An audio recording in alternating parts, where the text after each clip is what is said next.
Atari makes the world's most popular home video games. The only Space Invaders. The only Asteroids.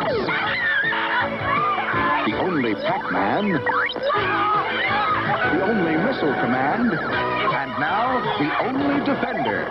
And the only way you can play any of them is on a home video system made by Atari.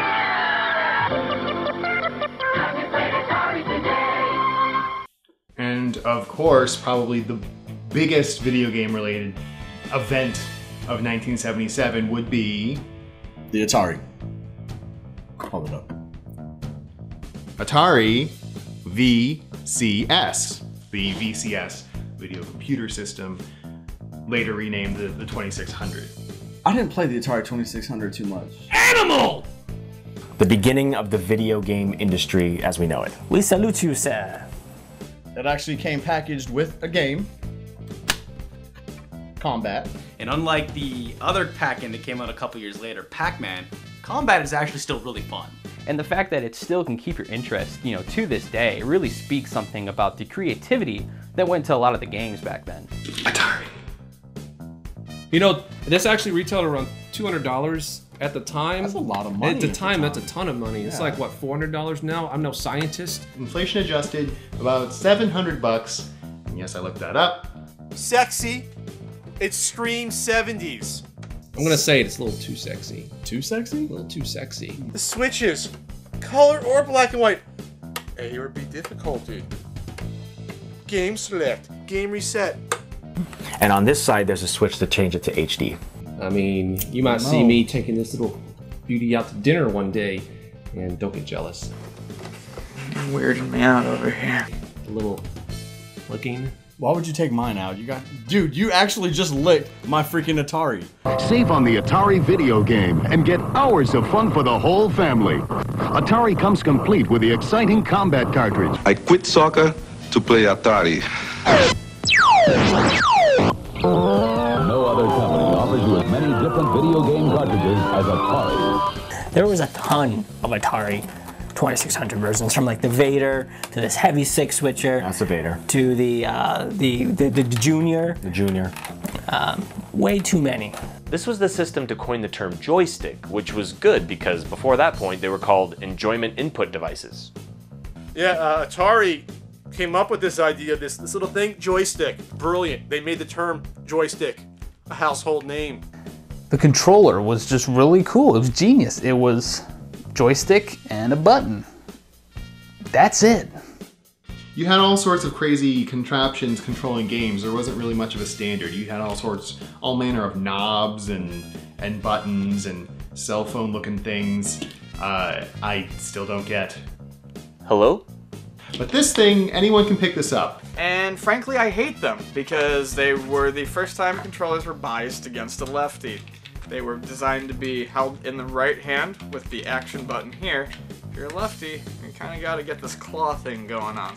This was like the Wii for the 70s. Dumb it down. They were also removable, had longer cords than anything that came prior, such as some of the oddities. I know, joystick, right? And smash cut to dick joke in 3, 2, 1. There you go. You play with your joystick, your mom comes in, you go, hey, you're playing with your joystick. And then I'm like, no, I'm not, Mom. Well, my guess is that Nolan Bushnell was in his hot tub, sniffing some crack, something started to float up. He goes, hey, that's my joystick. That's what we're naming those damn controllers. That's why it was so hard and rigid. Yes. Joystick. You get joy from the stick. Only can be thought up when sniffing the whole table full of Coke. Let's come up with the joystick. One time my mom walked in on me when I was... One button? Nowadays you couldn't imagine it, but back then, after Pong, when you had no buttons, one button was huge! Worked in the 70s and the early 80s, but eventually we need our 16 button mega controllers. Ah! That's why you're the guy who makes the goofy videos and I'm just the sidekick. You would see, eventually, if that stagnant image was there for an extended period of time and you turned your TV off, you would still see those lines in, hence burn in. So the Atari fixed that issue by changing the colors on the screen after you pause it for a little bit. Yeah, you didn't want to watch Dukes of Hazzard and then see a Pong paddle on the right side of the screen all the time. No. So the great thing about the 2600, for the first time, you could bring the arcade experience home. Space Invaders, Pole Position, Defender. Obviously, none of the games that came with it that year in '77 because they were all kind of crappy. I mean, fun with numbers, what's that? When this guy came out, it actually blew the Fairchild out of the water. Channel F, the one with all the fun. The Fairchild Video Entertainment System at your larger JCPenney. The home entertainment system that never gets old. Plug in a new video cart and change the fun. Play tic-tac-toe, shooting gallery, or just doodle. Switch video carts and play Desert Fox. Switch again, it's Blackjack. Or play the 2 built-in games, Pro Hockey or Tennis Champ. The Fairchild Channel F was the first console the year previous to have cartridges. Right here, the Fairchild F, very first system to actually have interchangeable, programmable 8-tracks. You would think it's an 8-track tape. No. But it's not. It's a video game cartridge and I have no idea how it actually functions. Ah! The Atari VCS, same way. You have the cartridges, you buy those, and you can finally get away from just having 6 versions of Pong on this dedicated console. You know, you can play different games, you know, like 4 and 12. And the very first cartridge, number 1, Fairchild 1. This is the first video game cartridge. Numero uno. So although the Atari was not the first game cartridge system to come to market, it had a lot of advantages over the Fairchild Channel F. One was the color palette. The Channel F was awful. Ow. That's the sound of the very first video game cartridge going into the very first video game cartridge hole. It's violating the machine. Obviously, the Atari is very primitive by today's standards, but at the time, it was an amazing system, and I have fond memories of the Atari 2600. The Atari 2600 is still easily one of my favorite systems to play and collect for. I mean, the cartridges are only really like $1 for most of them. This is what made video gaming less niche and more of a household name. My earliest video game memories are of the Atari 2600, so it will always hold a special place in this guy's heart. I mean, you don't see any Fairchild Channel F shirts being given out at E3. No, no, no, no, no. You don't see Pat the NES punk throwing a mini hissy fit because he missed out on grabbing the Magnavox Odyssey throwback shirt. No, no, no, no, no. Only the Atari shirts. The red Atari shirts. Yes, did I mention that? I am better at catching shirts than Pat. High score. We challenged hotshot Garland Dwyer with a Mattel Electronics baseball game. You are on. Inside, a tiny thinking computer plays like a team of pros. The computer fires a fastball. Hey, who's in there? Electronic baseball, one of 9 sports games from the #1 name, Mattel Electronics. At this time, integrated chips became cheaper and more abundant, so new companies joined into the electronic gaming craze, like Milton Bradley and Mattel. It was the integrated chip. That helped spur things up. It's an integrated chip. When electronics first started, computers and so forth, you had these big bulky vacuum tubes. You know, and then eventually you moved on to transistors, which were also great.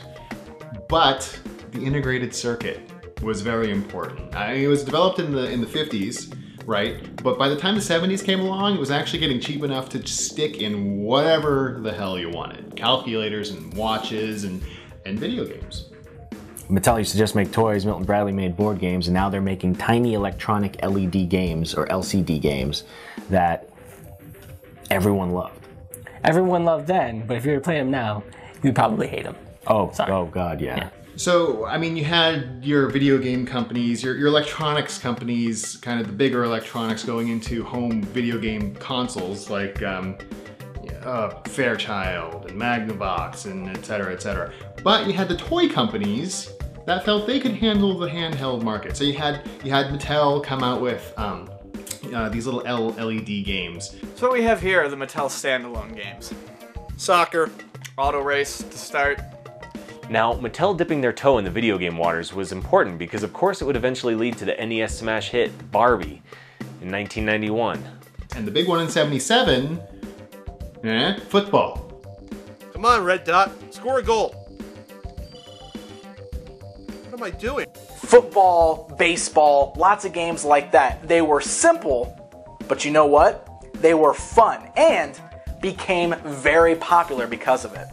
And basically what it was just a little red dot going across the screen, and I mean, it's kind of primitive, but it's pretty cool at the time. These are more complicated than a lot of the Pong clones that were being sold to people's homes. I mean, they had multiple blips on the screen, some AI. I hated sports when I was a kid, but my jockey uncle had football, and it was still awesome because you know what it is? It's Mattel's LED Avoidance is basically the name of the game. You really had to be really creative to see the players on the field. It certainly was no Madden. The first electronic football games like these were for only one player. And run. But something was missing. Can I play? Wait your turn. A power sweep. He fights through for the tackle. You pass. He blitzes. Intercepts. This is real competition. Huh? Is it Game Boy yet? Bah.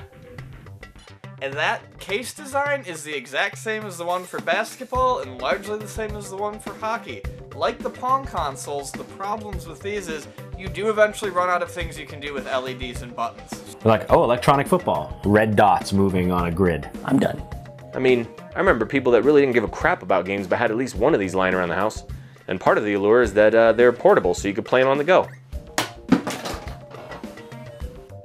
See, I'm up 4-2 here in this game. I can't even tell when I scored a goal. Well, it's all about the brightness of the different LEDs. You really have to be able to tell which one is your man. Still a handheld, right?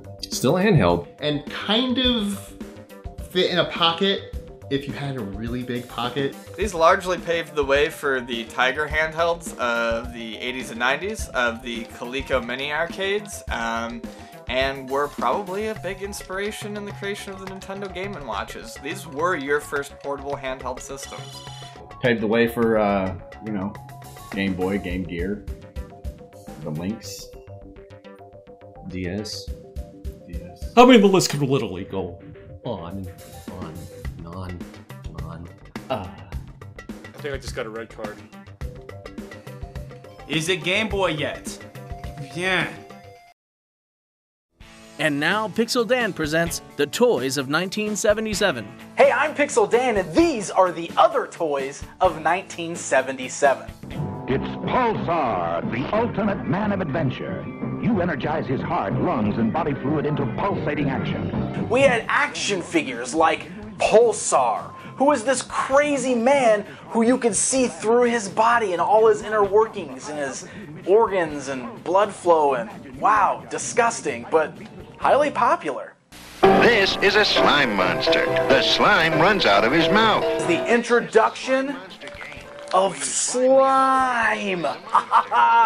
This became a staple in the world of action figures, and 1977 gave us our first taste. The winner gets the monster. The loser has to clean up. Oh, yuck. Star Wars figures. R2-D2. Chewbacca, Luke, and Princess Leia. They're the Star Wars early bird set of figures. These action figures are not yet available. Well, Kenner was set to release their brand new line of Star Wars action figures that same year in 1977. But the problem was they did not have the toys ready in time to hit Christmas that year. So what did they do? Well, something kind of ingenious. They started the early bird certificate. Basically what that meant was parents who were out Christmas shopping could buy an empty box. Yes, an empty box that had the Star Wars logo on it with this little piece of paper inside that said, "We promise to send you the first 4 figures after Christmas when they're ready to ship." And you know what? It worked. Early bird certificate package. New from Kenner. I'm Pixel Dan, and that's the other toys of 1977. When the video game years returns, Apple II was released at the West Coast Computer Fair in 1977. Space Quest series got its start on there. King's Quest got its start on there. Sierra got their entire start on the Apple II.